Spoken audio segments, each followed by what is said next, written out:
All right. Yesterday we're on page 376. And there's a whole, thank you very much. Thank you. So I just wanted to read this to you. Just so you should know, I wasn't lying to you yesterday. But you'll never know. The Gemara says like this. Amar Rav Yehuda Amar Rav. Hey, there he is. There's Rav again being quoted. Right? Rav. Gemara in Baba Basra. Amar Rav Yehuda Amar Rav. B'shah shebikesh HaKadosh Baruch Hu livros es ha'olam.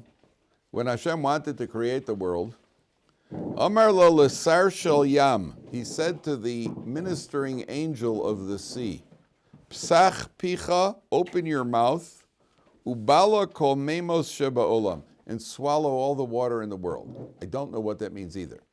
Exactly what Hashem wanted him to do and what he does. It's a Gemara in Baba Basra. He said, open your mouth. He said to the angel, open your mouth and swallow up all the money, all the waters in the world. I'm not sure what the purpose was. Amar lefanav Ribono shel olam.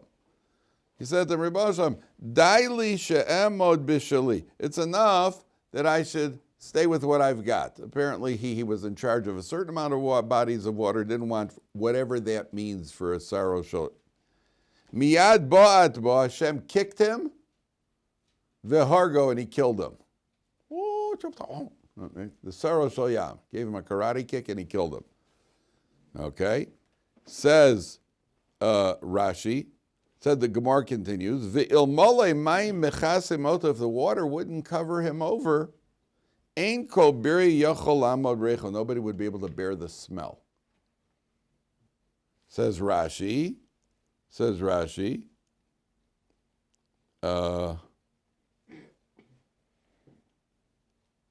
it? Rashi says, Mipnei recho, shehu musrach lefi shemeis. He's putrefied because he died. V'lekach hayam masriach, and that's why the sea smells. Right? The sea smells because there are two girsas. One is hayam masriach. The sea smells. Why? Because the sarah shayam is dead. That's what we mentioned yesterday. And the water is covering it over. So when you go out to sea and you get a bad smell in the sea, you'll know next time somebody goes, oh, I'm getting seasick. Yeah, well, there's a dead body in there. Right? So you'll be able to freak them out. So the what do you call it? So here the Torah says, we're on page 376. And the Torah says like this, they start singing the Shira to Hashem. Ashir Hashem ki gogo, sus v'roch v'ram aviyam. And then the Torah says, on Pasuk Gimel, Hashem ish milchama, Hashem shema. Hashem is the man of war, Hashem is his name. So the Chassam Sofer says something, a remarkable paradox over here. The name Hashem, Yud Kei Vav Kei, is the Shem, what we call the Shem Havaya, right? The Shem, we don't pronounce it, the Shem Havaya, which is the name that represents existence. That Hashem caused existence. Hashem is the source of existence. Do you know Hashem renews the world every second? Yeah. We say that every second Hashem is renewing the world, right? Every day Hashem is renewing the world, not only every day, every second. That means the only reason we exist, to put it in philosophical terms, we are a figment of Hashem's imagination. And if Hashem would stop willing the world to exist at any moment, then poof. Right? So we got to be good. That's the Musar Haskell is be good. Because Hashem is willing us into existence right now. So you have good daydream for God. Yes, yeah, make sure you're right. So Hashem is, but the word Hashem is the name of existence. But the Pasuk says, almost a paradox. Hashem is the man of war. What is war? War is destruction. Hashem Shemo, but Hashem is the name, which is existence. So which is it?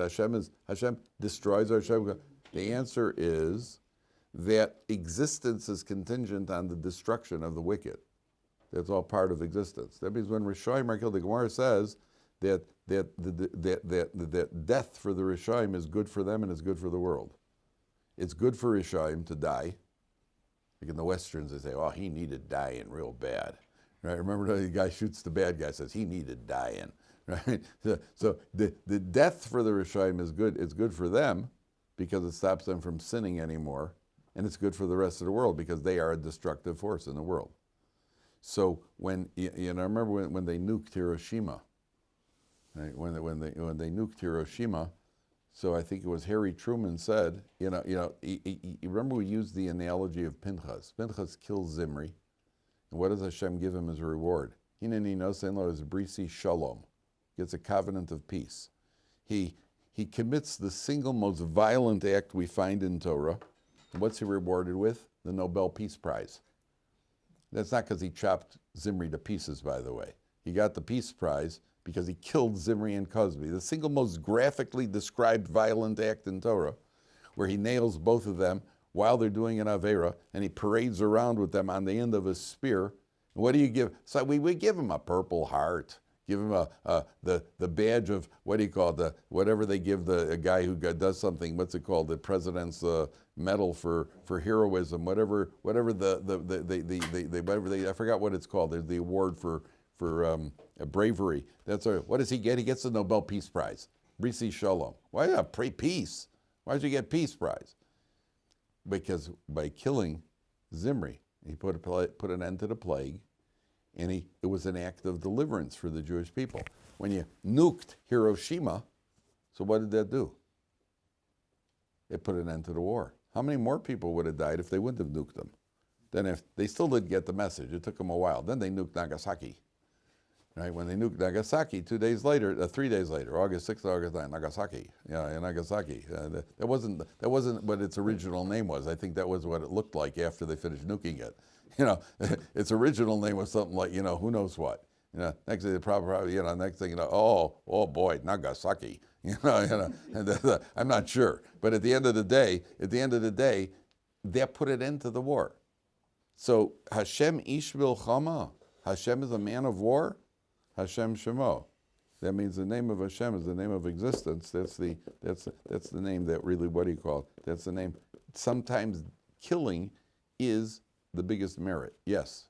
Sounds like they called Hashem a man. Is that what they did? No, Hashem ish bilchama. He is the man of war. No, that's a good question.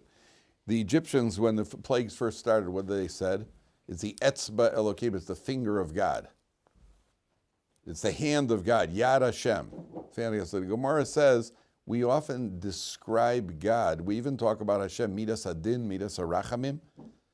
God, any description that we could use, this is basic Judaism 101. The human description that we could ascribe to God means by definition he isn't. Because he created those physical capabilities, he created those emotions. So you can't, God is angry. God was angry at the Jewish people. What God was having, he got stuck in traffic, road rage in Los Angeles. What does it mean God was angry? Oh, God was merciful. What happened? The market is up, stock market is up, so God's in a good mood. It doesn't work that way. God is consistent and unchanging. We use human descriptions so that we could relate to God. So that if there's suffering in the world, we say, well, God is angry, because that's what we would say about a human being who's doing that sort of thing. You understand? So when we describe God, the Gemara says, L'saber esa ozen. That's why we describe L'saber esa ozen, means to give us some form of connection to God so that we can relate to it. L'saber esa ozen means to use terminology which helps us to relate. But that doesn't mean that it's an actual description of God. God doesn't have fingers, he doesn't have hands, and he doesn't get angry. So when we're any description, so it says Hashem ish milchama, what would you say about Rambo? He's an ish milchama. In our mind, that's the ultimate ish milchama. I'm dating myself, obviously, and I never saw the movie. I only saw the advertisements. I don't know if has there been a Rambo since then? Oh, yeah. Good. Baruch Hashem. Baruch Hashem. Chas v'shalom, we shouldn't be without Rambos. My great-grandfather now, he's still... Is he still doing it? Yeah. Who? Was that Stallone? Yeah. Oh, I love that guy. I remember the first Rocky movie came out. I loved it. I think I saw it 7 times. Did Chazara. How do you like that? Oh, it's such a deep movie, too. I never saw the other ones. I never saw what they have, about 7 of them. Right, I was out by then. By the time they made the others, I was already out. Oh, that was such a great movie. And at the end of the day, it's using that description for our benefit. so that we could relate to it, so we have some way to relate to it. Hashem is a man of war. It doesn't there's nothing to do with us. Doesn't use guns, doesn't use bows and arrows, doesn't use anything. There's a way for us to relate. Okay, take a look now. I want to go on. So they go through the Shira over here, and then skip all the way to the end of it. There's a lot to talk about. There's a tremendous amount to talk about here. But take a look at page 380. It's a magnificent concept here. So the Torah seems to contradict itself, because the Torah says that Hashem dumps the water on the Egyptians. And then on page 380, the last line in the Shira, it says, Uvnei Yisrael hachu bayabasha b'soch hayam. The Bnei Yisrael went in the dry land in the sea. They went in the dry land in the sea. So it sounds like, well, make up your mind. Was it dry land or it was sea? So I told you yesterday that Hashem dried it up for them. Hashem dried up the land for them. And by the way, there's a big misconception here. People think that the sea split and they just walked in the middle and then came around. First of all, and walked across. First of all, they didn't walk across. They kind of went around and came back to the same shore that they had been on. You look at a map. They weren't crossing the sea to get to the other side. They were standing, if this is the Yam Suf over here, this is the Yam Suf, the Egyptians are chasing them, the sea split, and they kind of came around and came back to the same side. They weren't going through the sea to the other side. Okay, number one. Number two, there were 12 different lanes. They weren't all in one lane. Each tribe had their own. This again, when people say, oh, it's a natural occurrence, that the sea split into 12 different things. That's how ridiculous that is. So they were in 12 different lanes where they were going. By the way, there were fruit trees growing out of the side of it said there were fruit trees growing out of the side of the water. So all of a sudden, I've been in the sea. I never saw fruit trees there. There were fruit trees there so that if the kids got hungry, they could pick something off a tree. A lot of different miracles that took place. If you want to look in the English Me'am Lo'ez series, they detail 50 miracles that happened at the Yam Suf. There are 50 miracles at the sea, which from different. It's a what do you call it?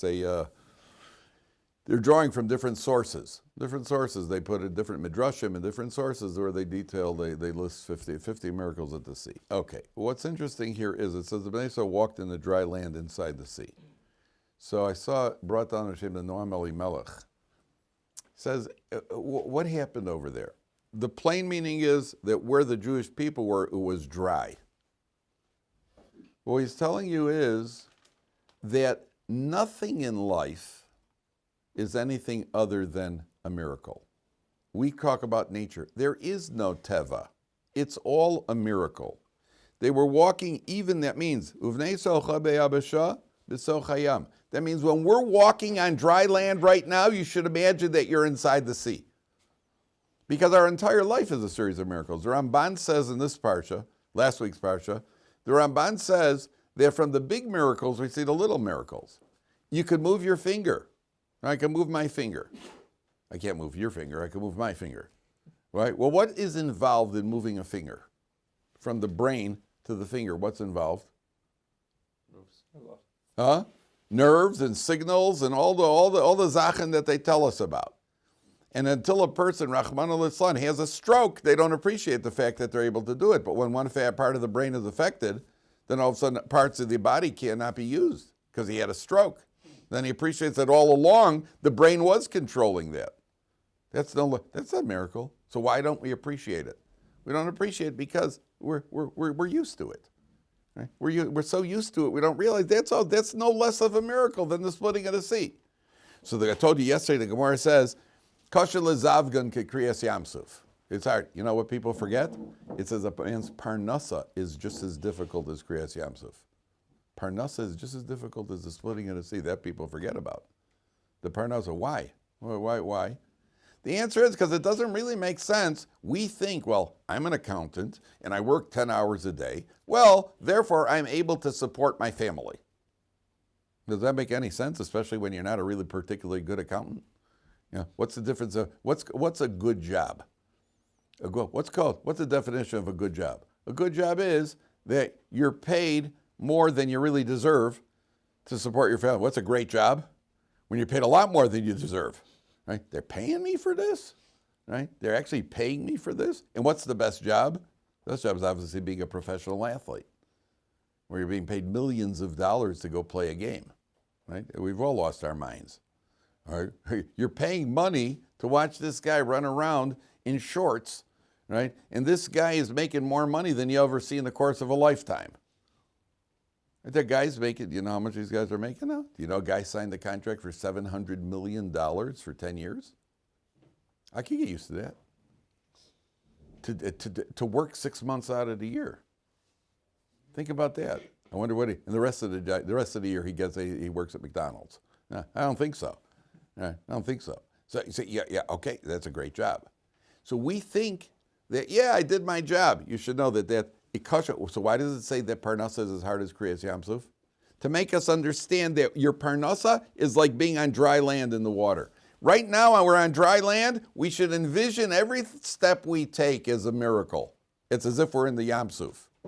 And the same way, when you make your Parnasa, oh sure, because I work 12 hours a day, 10 hours a day, therefore I made my Parnasa, it's as hard as the Kriyas Yamsuf. Kriyas Yamsuf is not hard for Hashem. What does it mean, kasha? It's as hard as Kriyas Yamsuf. From our perspective, it doesn't make any sense. Well, your Parnasa shouldn't make sense either. And the fact that a person works and makes a Parnasa, it's only that Hashem has camouflaged, he's hidden the miracle within nature. But there is no nature. There's no such thing as Teva. We say, well, by natural, there is no nature. There is no nature. It's all a miracle. And therefore, is telling you that the same way that they walked in dry land, we should always see that we're walking on dry land. It's as if we're in the middle of the sea. That's how we should relate to every step we take in life. Okay, we don't because we're conditioned to it. We're conditioned to going through the motions. But that's how we should relate to it. Okay.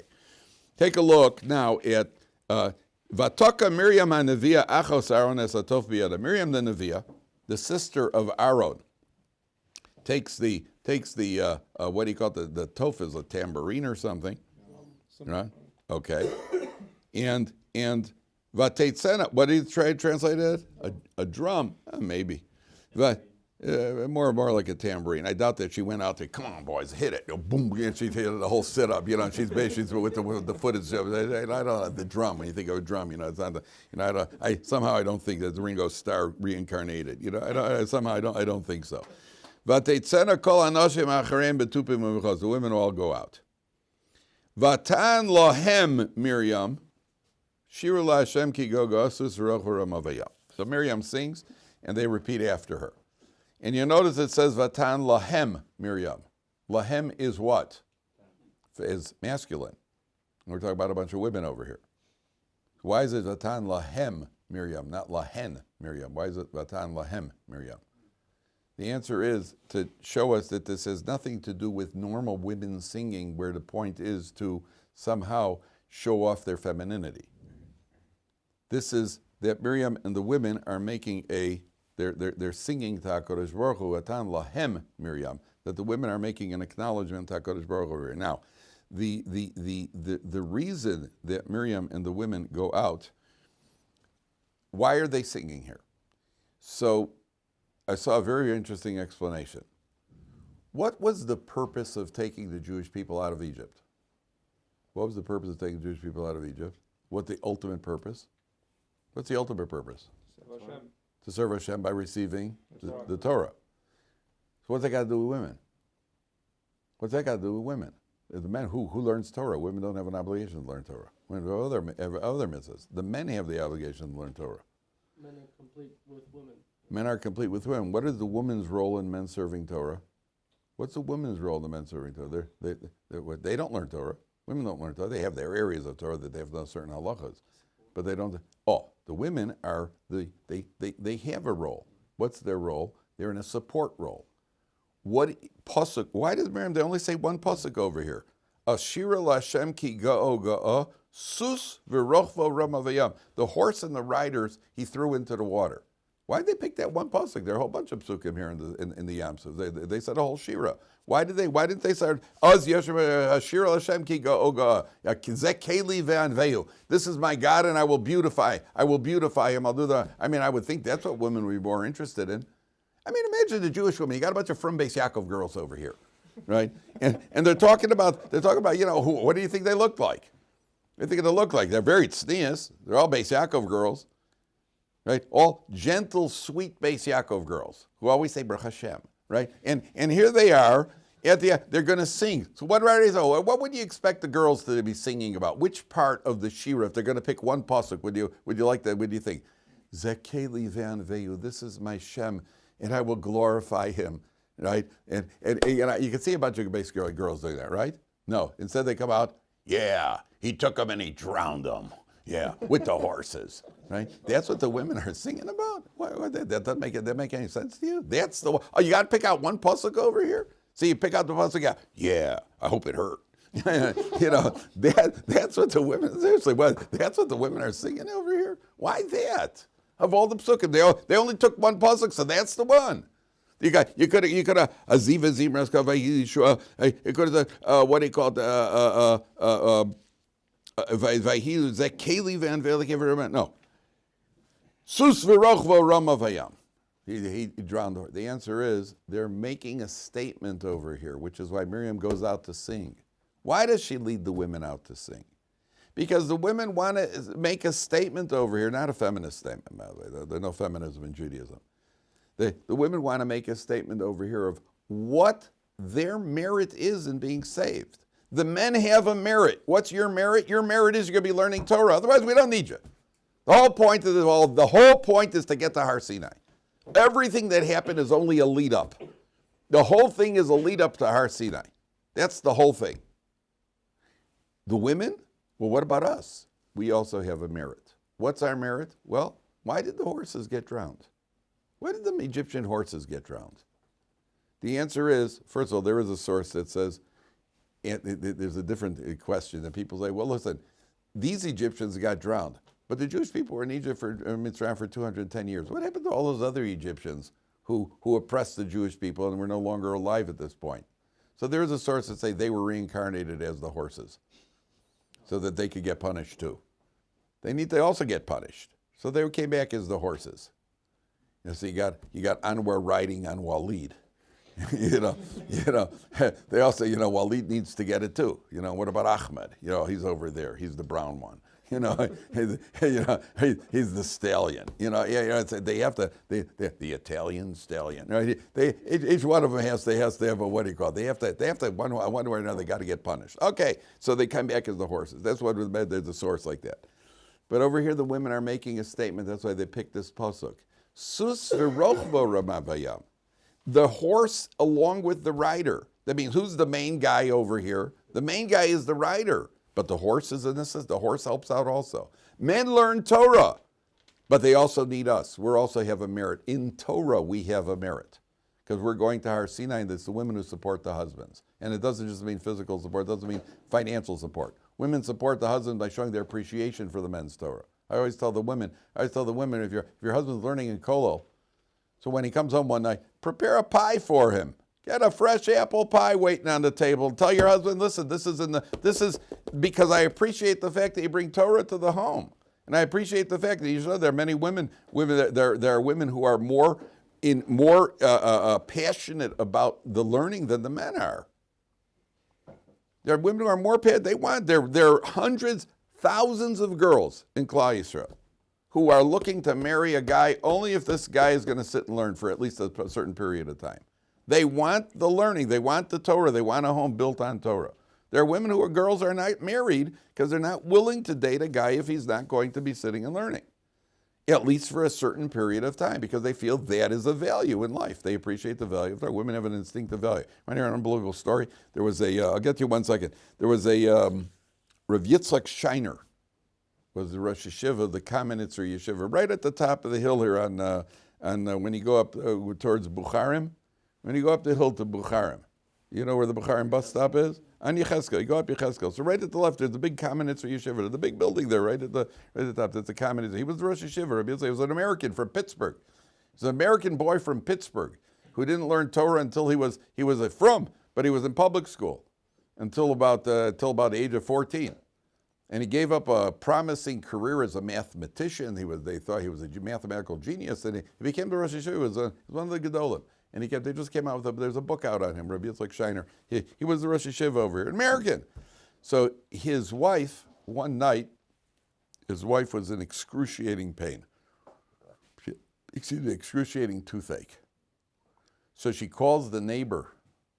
Called her neighbor, she says, "Could you do me a favor? Could you come up to my house? Neighbor in the building. Go into my freezer, bring me I can't even sit up in bed. I'm afraid I'm in so much pain. If I sit up in bed, I'm afraid I'm going to pass out from the pain. Do me a favor, go to my freezer, bring me some ice cubes, make an ice pack for me, and bring it to me. I got to put it on my mouth. My tooth is killing me." So the neighbor says, "Okay." She opens the door, she walks into the house, and there's Rav Shiner sitting and learning in the living room. He's learning Torah. And she takes the ice, she brings it in, she says, "Here's the ice pack. I just asked you a question. I mean, your husband is right there. Why did you call me?" So she goes, "He's learning." She goes, "Oh, he's learning. What does that mean? What does that mean?" So my wife had read this story. Because she was also, my wife is from. But she was wondering what the story means. She goes, what is the pshat in the story? What's the pshat in the story? So I told her, what would have happened if he wouldn't be in the house? Let's say he wasn't in the house. So you obviously can't ask him to help you if he's not in the house. Her value of his learning Torah was, he's simply not available right now. What if he would have been unconscious? He said, "Well, could you please be conscious and get me some ice cube?" He's unconscious. If he's unconscious, he's not available. If he's not in the house, he's not available. In her mind, she saw her husband learning Torah. He's not available right now. He's simply not. What if he's in the middle of cutting a business deal for millions of dollars? And if he gets off the phone, the money's gone. So most people in their mind, hey, he's not available. What should I do? He's not available. That was her value of Torah. That was her. Do you know that Rav Elyashiv's wife, Rebbetzin Elyashiv, so Aleh Shalom, one of the kids had a stomach ache, and she went to the doctor. The doctor said it's an appendicitis. He needs surgery. Rav Elyashiv used to sit and learn in a certain base medrash. So she went to her brother-in-law and said, "Can you come with me to the hospital? Because Junior's one of the boys has an appendicitis." So she was like, "What? What about Rav Elyashiv, your husband?" "No, he's learning." And she didn't want to tell him about it because she felt that would it would ruin his mood. He'd be worried and it would disturb his learning. These are concepts that are beyond our imagination. Beyond us. But people, there was a value of Torah.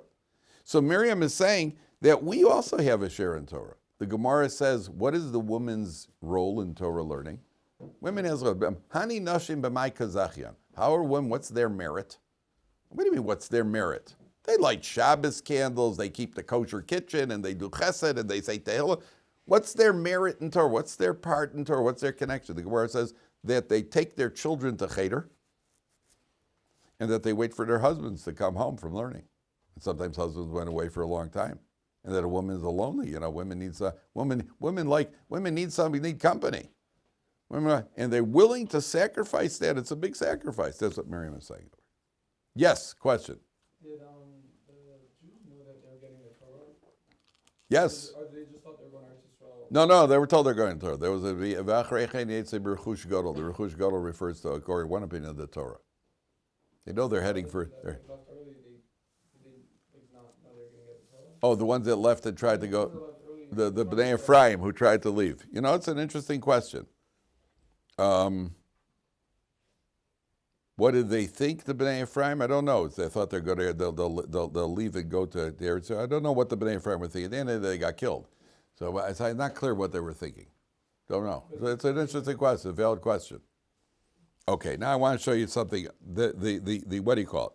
Look at the next pasuk. Miriam Vayasa Moshe es Yisrael miyam suf. The word Vayasa, it doesn't say Moshe and the Jewish people traveled from Yam Suf. It says the word Vayasa is a verb. How does the article translate it? He caused them to journey. He forced them to leave Yam Suf. Now, why did it take force? Right? Take a look at Rashi. Where's Rashi on? Where's Rashi? Third line from the top. Third line from the top. Vayasa Moshe, thank you, Al. Vayasa Moshe, Hisiam Bal Korcham. He got them to move against their will. Why was against their will? Why don't they want to leave? So Rashi says, She'itru Mitzrayim Esuseim. The Egyptians adorned their horses b'tachshite zahav v'kesef.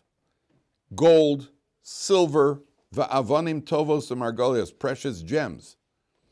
V'hayu Yisrael motzi mosam b'yamsuf. They saw the Jewish people, when the Egyptians drowned, there was this booty.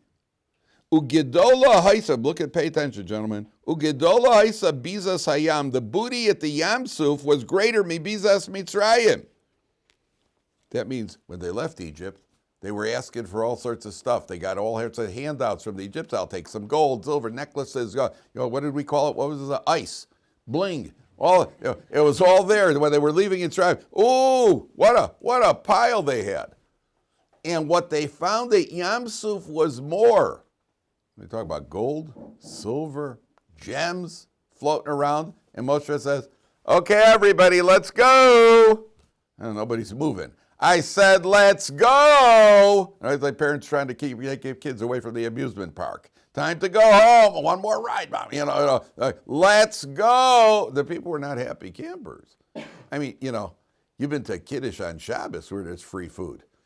Try to get the Jews out of the room when there's free food at the Kiddush. There's always that last guy, the straggler. Okay, we got to close up. Guys grab, guys are pulling another piece of cake, another piece of gefilte fish. Here you're trying to get, there's free money over here. Jews, money. Talk about miracles, right? Splitting the sea is nothing. Split the Jews away from the money. Now there's a trick. So Moshe Rabbeinu says, let's go. And these people, they're piling up gold, silver. People are not happy campers. They're not happy. Close your store. You're making money. Close your store because we got to go daven mincha. Not so easy. Not so easy. Well, okay, let's go learn. Let's go learn. Whoa. And by the way, I give you a tip as parents. When you want to call your kids in, never say, okay, guys, let's go in. It's dark out. Come on into the house. Or because the kids, there's always a fight. Always say to the kids, okay, guys, 5 more minutes. Because when you say that, they're already winding down. This is a trick with little kids. Guys, 5 more minutes, you got to come in. So they can't yell at you now because they still got 5 minutes. But that's when the fighting starts. 5 more minutes, so then Yankee goes over and just gives the ball a big kick. And then he goes running into the house. Let Herschel go get it. That's how it usually ends. Because anyway, we got to go. The game's over anyway. So he gives it one big boot down the street. He goes running into the house. Let Herschel get it. So the Jewish people aren't happy. So what happens? Show you an insight into human nature. Vayavo Marasa. They came to a place of Marasa. They couldn't drink the waters because they were bitter waters. They couldn't drink the waters because they were bitter waters at this place called Mara. Al Kain Kara Shema Mara. Therefore, they named the place Bitterness. They couldn't drink the water. The water was contaminated or something. So there's the Kutzker Rebbe. The Kutzker Rebbe was known for his very pithy insights.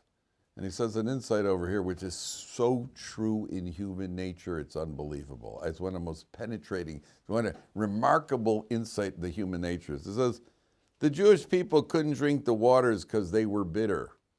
Now the plain meaning is the waters were bitter. Right? So it says, the waters weren't bitter. The people were bitter.